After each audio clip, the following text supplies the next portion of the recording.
How to set up fraud protection in WHMCS. This tutorial assumes you've already logged into your WHMCS admin panel. Now let's learn how to set up fraud protection. Click the Setup tab. Then click Fraud Protection. Fraud is an unfortunate part of doing business on the Internet.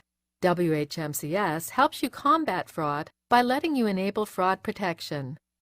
You may only have one fraud module enabled at a time. Note that you must already have an account with the provider of your choice before you can enable its module here. Choose your fraud module and click Go.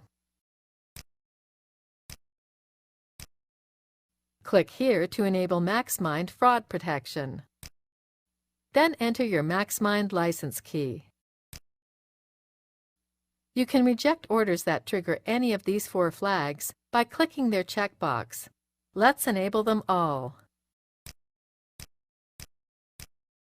Then specify the fraud risk score, above which orders will be considered fraudulent and blocked.